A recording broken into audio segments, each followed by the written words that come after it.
Praise the lord. బాగున్నారా? ఈరోజు మిమ్మల్ని అడగదలుచుకున్నాను, మీరు మనుషులకి భయపడుతున్నారా? వారి ప్రభావం మీ పైన చాలా ఉందా?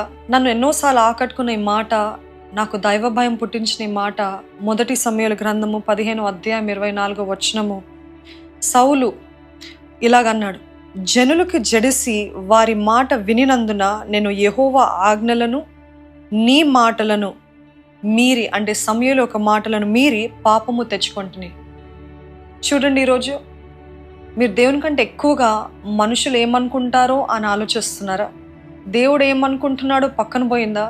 ఎప్పుడు చూసినా వీళ్ళేమనుకుంటారో వాళ్ళని సంతోషపెట్టాలి, వీళ్ళని సంతోషపెట్టాలి, ఇలాగ చేయకపోతే వారి ప్రేమను కోల్పోతామేమో, వారి మెప్పులు కోల్పోతామేమో అని ఎప్పుడు చూసినా మనుషుల కోసం మీరు చేస్తున్నారా? చాలామంది అజ్ఞానంలో ప్రేమ అనుకొని రాజీ పడుతున్నారండి. నేను ప్రేమిస్తే I will compromise godly standards, godly principles అనుకున్నారు. కానీ అదెంత మాత్రము దేవుని చిత్తము కాదు. తల్లిదండ్రులు బిడ్డల్ని పెంచే విషయంలో కూడా చాలా భయపడుతూ పెంచుతున్నారంట. ఎందుకు భయపడుతున్నారు? వారిని క్రమశిక్షణ పరుస్తే, వారిని డిసిప్లిన్ చేస్తే, వారికి సరిహద్దులు పెడితే, బౌండరీస్ పెడితే వారు నన్ను ద్వేషిస్తారేమో, మమ్మల్ని ద్వేషిస్తారేమో, వారు బాధపడతారేమో అని తల్లిదండ్రులు బిడ్డలకి భయపడి క్రమశిక్ష పరచట్లేదంట. బిడ్డలు కూడా కొంతమంది తల్లిదండ్రులకి భయపడి దేవుని చిత్తానికి లోబడకుండా, దేవుని పిలుపుకి లోబడకుండా, మా తండ్రి మా తల్లి వాళ్ళు చెప్పిందే నేను చేస్తాను అని.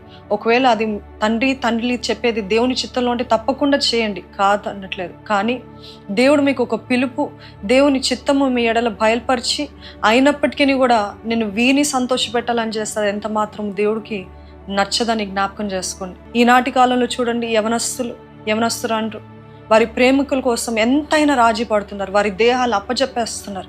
ఎందుకు అని అంటే వారు బాధపడతారు, లేకపోతే వారు నన్ను విడిచి వెళ్ళిపోతారేమో, లేకపోతే వేరొకరిని ప్రేమిస్తారేమో అని చెప్పి they are living a compromised life. Why?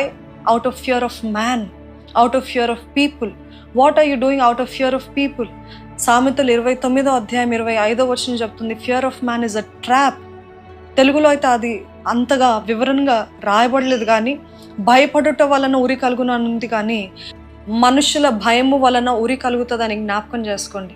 కాబట్టి మనమందరము దేవుని సంతోషపెట్టడానికి, దేవునికి లోపడటానికి నిశ్చయించుకుందాం. Obedience is better than sacrifice. అర్పణ కంటే విధేయత శ్రేష్టమని వాక్యం తెలియజేస్తుంది. ఒక తీవ్రతతో, ఒక ప్యాషన్తో నేను ఎంతకైనా ఏది పోగొట్టుకోవాల్సి వచ్చినా, ఏది కోల్పోవాల్సి వచ్చినా, ఎవరు నన్ను విడిచినా నేను దేవునికి విధేయులై ఉంటాను అని మీరు ఒక తీర్మానం చేసుకుంటారని నమ్ముతూ ఈ మాటలు ముగిస్తాను.